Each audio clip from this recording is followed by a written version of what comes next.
Me desculpe o tardio da hora, mas eu tive que esperar as eleições da Câmara e do Senado para fazer esse comentário, porque foi a coisa importante, sei lá, dos últimos tempos, né?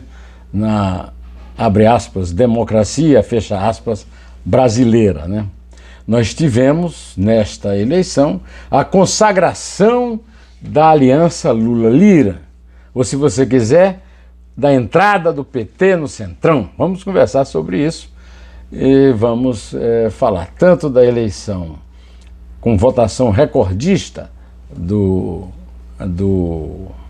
Arthur Lira, quanto do capote que o candidato governista e da esquerda e da direita civilizada, o Rodrigo Pacheco, deu no Rogério Marinho, representante do vandalismo bolsonarista, né? Eu quero, antes de começar a comentar, eu vou falar também do caso do atacante da seleção de vôlei aí, do Cruzeiro, que abriu uma enquete na sua rede social para saber quem é que vai dar um tiro no peito do Lula, e agora está pedindo desculpa, como se pedir desculpa, pedir perdão. Pedir perdão é para o padre no confessionário, não é na legislação criminal, viu, seu Wallace, Cruzeiro e outros esportistas brasileiros. Falar aqui do esporte brasileiro, né? Mas antes disso, eu quero agradecer muito a você que continua me seguindo dia a dia, sabendo que eu não sou imparcial, nunca quis ser imparcial. O que eu sou mesmo é independente. Eu não sou governo, não sou oposição, não sou esquerda, não sou direita. E tem um lado que é o lado do cidadão, é o lado do verdadeiro Brasil, aqueles que sofrem, passa fome e sustenta essa gandaia, dessa canalha, dessa escumalha que é a elite política e econômica do Brasil. Bom, falando no Lula-Lira, o resultado da aliança Lula-Lira, primeiro o seguinte, o Lula chegou ao segundo turno por causa da aliança Lula-Bolsonaro. Eu tenho falado nisso desde o começo da campanha de 2022.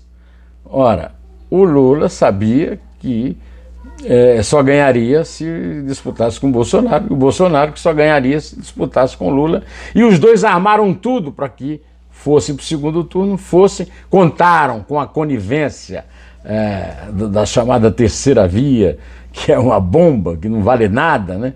E chegaram os dois no segundo turno e o Lula, ali com 2 milhões de votos, o que é muito voto, mas ao mesmo tempo é muito apertado proporcionalmente, ganhou a eleição.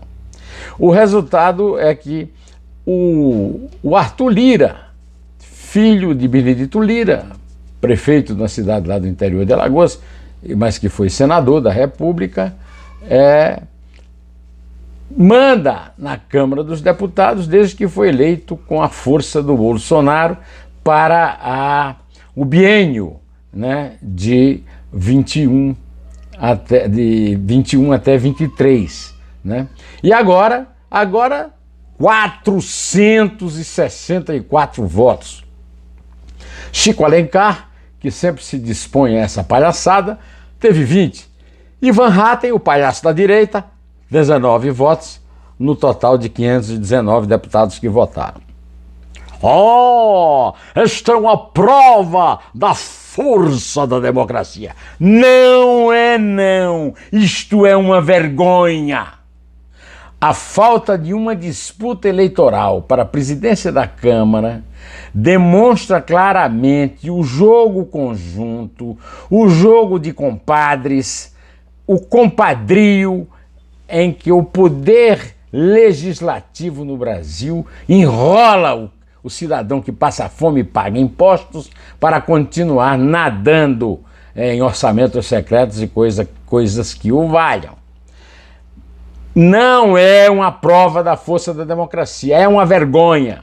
É uma demonstração de que esta é uma democracia, para dizer assim uma palavra elegante, capenga, sob o comando de um coronel alagoano que teve uma votação na Câmara absurda numericamente, porque ninguém se opôs à sua pretensão. O inventor do orçamento secreto e o líder das votações que alejaram a lei da responsabilidade fiscal, a lei que permitia a prisão em segunda instância de criminosos e que voltou o chamado trânsito julgado, e também puseram fim às punições da Operação Lava Jato, numa prévia da aliança Lula-Bolsonaro, que resultou no segundo turno, em que o capitão venceu em 2018 e o sindicalista em 2022, graças ao que eu chamo de lulo-bolsonarismo, que por sua vez se aproveita de uma jogada do Fernando Henrique Cardoso, que fez essa reeleição eterna, o presidente eterno do Brasil. E agora nós vamos assistir isso aí, né? Nessa palhaçada toda tem um papel importante a cobertura da TV, a cobertura dos meios de comunicação em geral. A minha colega Andréa Sadi começou a cobertura do seu programa na Globo News dizendo que a ordem dos estados, das bancadas dos estados, na votação, eu pensei que ela pode ter falado analfabética, mas pode ser que tenha sido alfabética. Não é!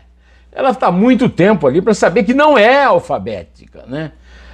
O Roraima foi o último, porque o R fica depois do S de São Paulo e de Santa Catarina. Ou o B de Bahia chega antes de Amazonas por uma ordem a ordem é analfabética mesmo, eu errei, eu ouvi mal. Ela falou alfabética, mas eu entendi analfabética porque é analfabética, porque nunca foi, isso nunca foi assim. As votações no Senado, desde os tempos de Rui Barbosa, se vota assim. A ordem é da antiguidade cronológica, da antiguidade da autorização do funcionamento do Estado. Natuza Neri, outra comentarista do noticiário, lembrou corretamente que 49-32, o resultado final da vitória de Rodrigo Pacheco sobre Rogério Marinho, garante a aprovação da pauta governista no Senado, o que põe em dúvida a teoria generalizada por eles mesmos, por todos os jornalistas, meus colegas que me perdoem, de que a direita ganhou. Eu mesmo cheguei a fazer um comentário estúpido aqui, dizendo que o Bolsonaro foi o ganhador moral dessa eleição, e não foi! Eu enganei você. Desculpe, não foi não. A prova está aí. A votação de Pacheco esmagou. No meu tempo de seminário, eu jogava vôlei, né? E a gente falava em capote, né? Quando tinha uma votação dessa, com essa distância, né? 3/4, né? Não é 3/4, é 3/5, né? Sei lá. É um capote. O Pacheco deu um capote no Bolsonaro, na Michele Bolsonaro, no boy. O boy não conseguiu entrar na sessão porque ele não é parlamentar, né? Agora, a tentativa de misturar isso com votação de emendas constitucionais ou de metas do governo é estúpida, porque a votação do Pacheco não foi toda de governistas, não foi toda de lulistas, ela foi toda de anti-bolsonaristas, né? A menos que você considere, aliás, nem anti-bolsonarista, porque a menos que você considere o presidente do PSD, que é o partido do Pacheco, o Gilberto Kassab, um apoio confiável para o governo Lula, né? Eu quero lembrar que o Gilberto Kassab, que foi prefeito de São Paulo, que fez uma gestão admirável quando sucedeu como vice do Serra na prefeitura, mas que depois foi um desastre quando ganhou a eleição direta, né? O Gilberto Kassab foi ministro de Dilma Rousseff até o último dia do mandato dela, e de Temer a partir do primeiro dia do mandato dele. E Lira é tão analfabeto que ele mal consegue ler o texto que algum assessor escreveu em português muito precário, e ele leu em algum idioma que eu não conheço, que eu desconheço, mas que tem um vago parentesco com a língua que a minha mãe, que era professora primária, me ensinou, que é a língua inventada pelo Camões.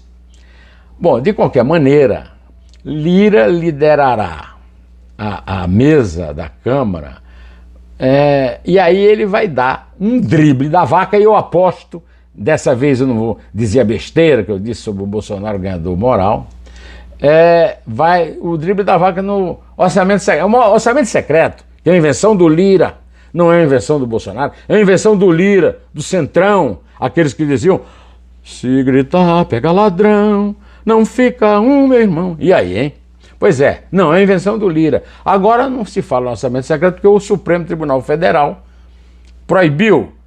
Mas quem duvida que o Congresso, unido dessa forma, com 464 votos, recorde não sei quantas eleições, não vai dar um drible da vaca no Supremo, hein? E não vai recriar. Até porque tem gente no governo, os jornais estão cheios de notícia que esse ministro Valdez de Góes, do ministro do governo Lula, tem problemas com a justiça. E mais, né? Tem um ministro aí o ministro que pegou 500 e tantos mil, né, de orçamento, de emendas do relator. Emendas do relator, não é orçamento, é emendas do relator. Podem anotar aí. O que é certo é que o Lira vai participar de outros avanços da impunidade para garantir a permanência do Centrão no poder, seja qual for o presidente que se reelegerá no futuro. Porque o Fernando Henrique inventou a reeleição eterna. O governo, por exemplo, o presidente americano se reelege uma vez. O Lula já está no 3º mandato. Vai disputar certamente com o Bolsonaro a próxima eleição, poderá ir para o 4º mandato ou o Bolsonaro para o 2º. E daí em diante, vamos ficar dependendo da biologia, né? Vamos ficar dependendo de um chamado divino, né?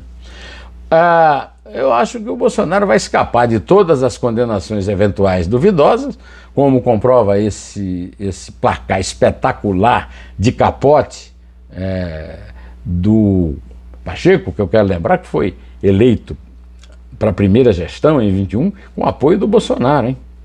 Assim como o Alcolumbre já tinha sido menino das atenções do Onyx Lorenzoni, aquela besta que o Bolsonaro tentou eleger, terminou perdendo para o Tucano, que mostra como a besta é besta, né? E Lula, se sobreviver por mais anos, também vai ficar, e então vão ficar os dois uma espécie de ping-pong do Planalto, né? A eleição para o Senado teve a cereja do bolo na malandragem vagabunda e mal sucedida de um bestalhão que tentava contestar a ciência, a tecnologia, tudo com seu negacionismo na CPI da Covid. Um cearense chamado Eduardo Girão, né? O cara se candidatou, fez discurso de candidato. E a última frase do discurso dele é abandonando a candidatura e apoiando o Rogério Marinho. Vagabundo de quinta categoria, como o próprio Bolsonaro, né? Um golpista de fezes? Um golpista de fezes, né? Como os golpistas do Bolsonaro. O Girão é a prova de que esses golpistas vão terminar sempre perdendo tudo, embora nem se garanta que eles vão para a cadeia, porque eles estão apenas exercendo, segundo o próprio Girão e o Rogério Marinho, o direito. O Rogério Marinho está traindo a memória do avô de Djalma Marinho, que era um liberal, um sujeito decente, né? E ele fica passando esse vexame de ficar reproduzindo o discurso mentiroso do seu ex-chefe no desgoverno Bolsonaro, né? O cara renunciou à candidatura na última frase do discurso para apoiar o Rogério Marinho. Se o Rogério Marinho tivesse a vergonha do avô, ele teria dito: não, eu não tenho nada a ver com esse truque aqui de um cara falar por mim e depois me apoiar se candidatando. E depois não adiantou nada, o cara levou um capote ainda assim, né? Mais um golpe fracassado dos bolsonaristas. Por falar em bolsonarista, o esporte brasileiro está cheio deles, né? E não se cansa de nos envergonhar. O mestre pandeirista, outro bolsonarista, do ônibus da seleção de Tite, Dani Alves, foi preso por estupro em Barcelona. E o atacante Wallace do Cruzeiro de Belo Horizonte e da seleção de vôlei, masculina de vôlei, apelará para a liberdade de expressão defendida por Eduardo Girão e Rogério Marinho, depois de pedir ridículas desculpas por ter aberto nas redes sociais uma enquete sobre quem se disporia a dar um tiro no peito de Lula. O Cruzeiro e os outros clubes se calaram nos 2 episódios, numa asquerosa cumplicidade com os 2 criminosos nesta pátria da impunidade, que nada tem que ver com democracia. E quem é isso aí? A eleição espetacular do Arthur Lira é uma eleição que consagra a impunidade e a fantasia de democracia. Vai no dicionário e vê se democracia tem alguma coisa a ver com impunidade. Ao contrário, a democracia pune. A democracia, como dizia o Muricy Ramalho, a bola pune, e diz agora aqui o José Neumann, a democracia pune. Meus amigos, a impunidade não tem nada a ver com as democracias. Bom, eu vou ficando por aqui, pedindo ainda mais uma vez desculpa, agradecendo a sua permanência vendo o meu vídeo e convidando você para ver a brilhante entrevista de Ney Lima Figueiredo e o espetacular 2 Dedos de Prosa com o poeta Paulo Mendonça, Poemas Insanos de Paulo Mendonça, editora Paraquedas. Nada a ver com o paraquedista Bolsonaro, tá? É isso aí, vou ficando por aqui, direto ao assunto. Até!